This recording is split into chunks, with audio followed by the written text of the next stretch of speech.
Hello friends, welcome in Simran gardening blogs. तो हम फिर आ गए हैं मिट्टी को रिचार्ज करने। मिट्टी को रिचार्ज, हमेशा हम ये कहते हैं कि हम प्लांट्स को खाद दे रहे हैं, पर हम प्लांट्स को खाद नहीं देते हैं, हम पौधों को खाद नहीं देते। पहले हमने मिट्टी रिचार्ज करनी है और मिट्टी के थ्रू हमने प्लांट्स को खाद देनी है। प्लांट्स को खाद देने के लिए हमें मिट्टी रिचार्ज करनी पड़ेगी और उसके लिए ये इतना ज़बरदस्त ये वाला जो मिक्सचर मैंने बनाया है ये तैयार है। इसमें सब्जियां हैं, ये देखिए, इसमें टमाटर के छिलके हैं, गाजर के छिलके हैं, नींबू है, पेठे के हैं, फलों के हैं, केले हैं, ये देखिए। तो काफ़ी अच्छा फर्मेंट हो गया है। भिंडी है, इसमें सारी सब्जियां जो घर की हैं वो सब इसमें है, प्याज है। तो ये बहुत ही अच्छा खाद बनके मिट्टी के लिए तैयार है। मिट्टी से ही प्लांट्स, मिट्टी के जो प्लांट्स की जड़ें हैं वो मिट्टी से ही अपनी ताकत खींचते हैं। तो आज हम मिट्टी को रिचार्ज कैसे करेंगे ये देखने जा रहे हैं। तो चलिए दोस्तों, जो नए हैं वो मेरे वीडियो को और मेरे चैनल को सब्सक्राइब करें, वीडियो को लाइक शेयर कमेंट तो बनता ही है। तो फ्रेंड्स, आइए बताते हैं आज की इतनी बढ़िया जो ये खाद है फ्री में किचन वेस्ट से आप कैसे मिट्टी को रिचार्ज करते हैं। तो फ्रेंड्स, आज की स्थिति ये है कि सॉइल टेस्ट भी कराना जाएं तो कोई फ़ायदा नहीं है। सॉइल हेल्थ की पहले हम बात करते हैं। अगर हम ये लिक्विड फर्टिलाइज़र अगर सॉइल में डालते हैं या हम खाद डालते हैं तो उसमें माइक्रोब्स और अर्थवॉर्म आ जाते हैं। अगर हम सॉइल हेल्थ की अगर हम बात करेंगे, सॉइल हेल्थ माइक्रोब्स और अर्थवॉर्म पे डिपेंड करती है। केंचुओं के साथ बहुत सारे माइक्रोब्स होते हैं। अगर मिट्टी में केंचुए हैं तो सॉइल हेल्थ ठीक है और हमें पेस्टिसाइड यूज़ नहीं करना चाहिए। तो जो अर्थवॉर्म जो है, एरिस्टोटल ने कहा था अर्थवॉर्म जो हैं ये इंटेस्टाइन है अर्थ के। और अगर आपने डार्विन की थ्योरी कभी पढ़ी हो तो डार्विन की पहली बुक जो है वो एवोल्यूशन पे नहीं थी, वो अर्थवॉर्म पे थी, यानी केंचुओं पर। केंचुए इतने प्रेशियस हैं सॉइल के लिए।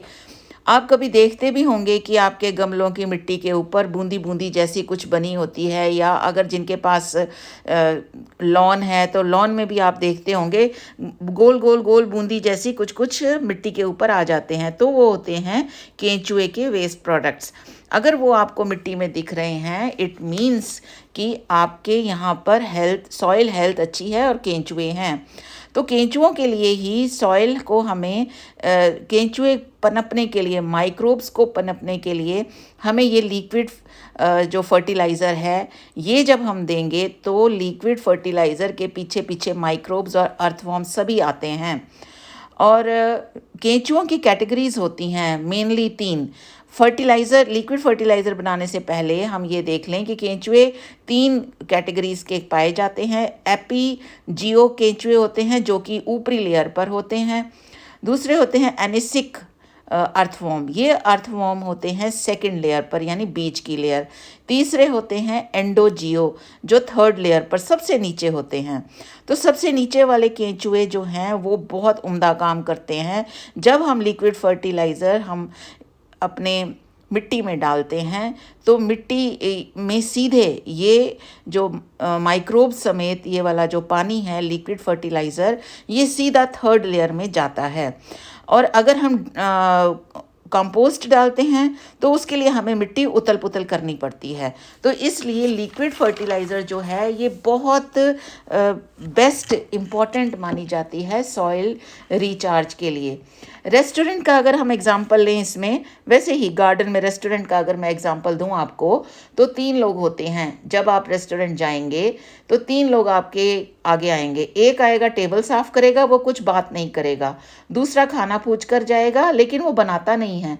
खाना बनाने वाला तीसरा होता है शेफ़।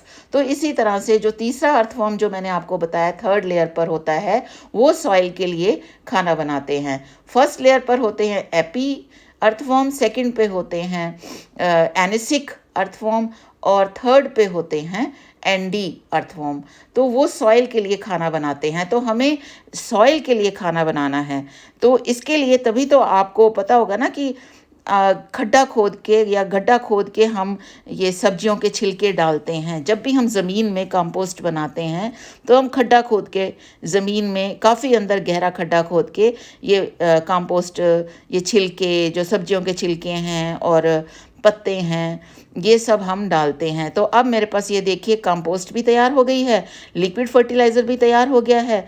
तो किचन वेस्ट से हमने भी खाना खाया, इस जो हमने फूड आइटम जो हमने इसके लिक्विड फर्टिलाइज़र बनाया है, यानी हमारी बॉडी को भी न्यूट्रिशन मिला और इसके बाद हमारे प्लांट्स को भी न्यूट्रिशन मिला है और साथ में मेन केंचुओं को, ये देखिए प्याज का पत्ता बिल्कुल सफ़ेद हो गया है। तो ये 7 दिनों तक मैंने डिकम्पोज किया है, फर्मेंट किया है ये सारे छिलके पानी में, जिससे कि इसमें कुछ ऐसे बैक्टीरियाज और उत्पन्न हो जाएं जो सीधे जब मिट्टी में हम डालते हैं तो मिट्टी में ये वाली जो प्रक्रिया जो मैं अभी आपको बता रही हूँ कि अर्थवॉर्म के पास ये सीधे न्यूट्रिशन पहुँचेगा और वो अपना कार्य शुरू कर सकते हैं। तो सबसे ज़्यादा इम्पॉर्टेंट होते हैं नीचे वाले जो मैंने थर्ड अर्थवॉर्म जो बताए, ये 4 चीज़ें बनाते हैं। उनका एक्सक्रीटा यानी उनकी सुसु पॉटी, दूसरा होता है सिलोमिक फ्लूइड उनका निकल। तो जो अर्थवॉर्म सुरंग बनाते हैं तो जो ज़मीन की जो दीवार होती है उस पर वो एक म्यूकस छोड़ते हैं, उस पर माइक्रो ऑर्गेनिज्म मल्टीप्लाई होते हैं। तो ये एक रेस्टोरेंट की बात ठीक लगती है। गार्डनर्स अपने विजडम से मिट्टी को पहचान सकते हैं। गाय का गोबर अगर हम सॉइल में डालें गीला करके तो वो बहुत ही बढ़िया है, और अगर हम जैसे गाय के गोबर के साथ खाद डालते हैं तो वो तो बहुत ही बेस्ट है।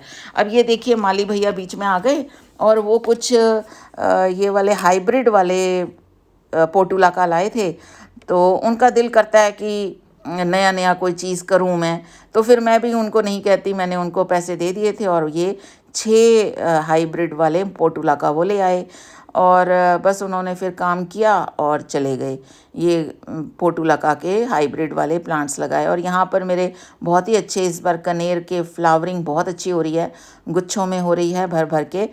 तो इस तरह से बीच में माली भैया आ गए तो मेरा लिक्विड फर्टिलाइज़र का विराम लग गया और यहाँ मैंने कटिंग लगाई है पोटुलाका और पर्सलेन की।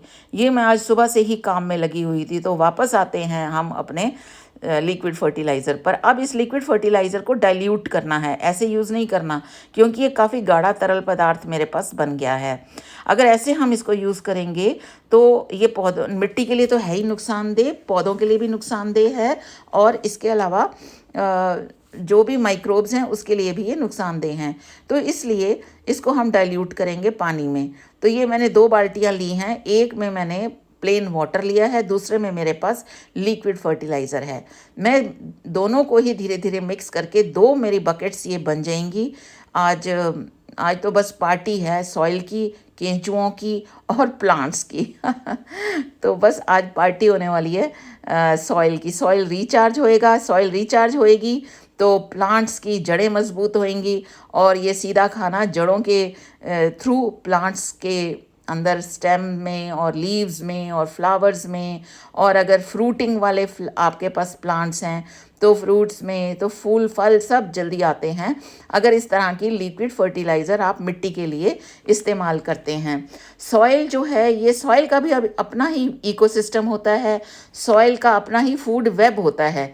यानी ये अपने अगर आपको हम तरबूज देते हैं फॉर एग्ज़ाम्पल, तो आप चाकू से काट कर खाएंगे ना, ऐसे मुंह से तोड़ कर नहीं खाएंगे। इसी तरह जो हम ये लिक्विड फर्टिलाइज़र इनको देंगे या अगर कोई पत्ते पुत्ते गिरते हैं, या आप जैसे ये फर्टिलाइज़र मैंने घास में डाला हुआ है, आपने लेटेस्ट मेरा वीडियो देखा होगा, मैंने गार्डन घास का डाला है। तो गार्डन घास में जो मैंने ये गोबर का फर्टिलाइज़र डाला है उसके लिए क्या होता है, माइक्रोब्स आ जाते हैं। माइक्रोब्स इनको बारीक करते हैं, इनको तोड़ते हैं। इसी तरह जब ये टूट जाते हैं तो फिर आते हैं ऊपर की सतह वाले हमारे पास अर्थवॉर्म, वो इसको च्यू करते हैं, चबाते हैं इस खाने को, यानी वो स्वालो करते हैं और फिर एक्सक्रीटा जो है वो काम आता है। और यहाँ मैंने बॉटल भरनी शुरू कर दी कि अभी तो थोड़ा बहुत मैं प्लांट्स को दूंगी, उसके बाद आप बॉटल्स भर के भी लिक्विड फर्टिलाइज़र की रख सकते हैं। ये लिक्विड फर्टिलाइज़र ख़राब नहीं होगा क्योंकि इसमें नींबू भी है, इसमें लहसुन भी है, नींबू भी है, अदरक भी है। तो इसलिए ये जो आप लिक्विड फर्टिलाइज़र इतनी सारी तादाद में बनाएँगे, ये आप बॉटल में भर कर रख सकते हैं। तो इस तरह से जैसे कि मैं बता रही थी कि एक सॉइल की वेबसाइट होती है, फूड वेब होती है, फूड वेब से वो अपना फूड बनाते हैं। तो माइक्रो ऑर्गेनिज़्म इसमें काम करते हैं, छोटे-छोटे जरासीम होते हैं मिट्टी में, तो जो इनको लेते हैं और आगे थर्ड अगर सॉलिड वेस्ट है तो थर्ड जो लेयर पर अर्थवॉर्म है उन तक ये खाना पहुंचता है। लेकिन जब ये हम लिक्विड फर्टिलाइज़र जब हम बनाते हैं तो वो डायरेक्ट थर्ड लेयर तक जाएगा। अभी तो मैं इनको प्लांटर्स में ही डालूंगी पानी को। ये मैक्सिकन पिटूनिया है मेरे पास, ऊपर से भी इसको डाल सकते हैं। अभी इसकी फ्लावरिंग नहीं हुई है, शुरू हुई है, तो फिर इसलिए मैंने इसको ऊपर से डाल दिया है, क्योंकि इसमें काफ़ी सारी चीज़ें हैं जो पेस्टिसाइड की तरह भी काम करती हैं, जैसे नींबू हो गया, लहसुन हो गया। तो इसको आप हर प्लांट में डाल सकते हैं, चाहे फ्लावरिंग का है, चाहे फ्रूट का है, चाहे सब्जियों का है। तो इस तरह से हमारा ये जो लिक्विड फर्टिलाइज़र है ये कंप्लीट फूड है सॉइल के लिए। और जब सॉइल के लिए, ये मेरा देखिए स्नो बुश कितना प्यारा हो गया है, तो जब सॉइल के लिए है तो इट मीन्स कि हमारे प्लांट्स के लिए भी ये कंप्लीट एक फूड हो जाता है लिक्विड फर्टिलाइज़र। और इसमें जब हम ये एनपीके कहते हैं तो इसमें सारा कुछ है जो लिक्विड फर्टिलाइज़र में जो किचन वेस्ट से हमारा निकला है। तो ये जो हमारा किचन से सामान निकला है, पहले इसने हमें खाना खिलाया, उसके बाद ये बाहर आके लिक्विड फर्टिलाइज़र और जो छिलके बचे हैं वो अभी मैं कंपोस्ट मिट्टी में डाल दूंगी और ऊपर पत्ते और मिट्टी में डाल देंगे। तो इस तरह से 3 स्टेप्स में ये हमारा काम पूरा हुआ और बिल्कुल फ्री में, ज़ीरो बजटिंग, कोई पैसा नहीं लगा, कहीं से कुछ भी नहीं हुआ। हाँ, सब्जियां तो हम अपने लिए खरीदते हैं। तो ये देखिए, ये मेरा लिक्विड फर्टिलाइज़र तैयार है। आप भी इस तरह से लिक्विड फर्टिलाइज़र बनाइए।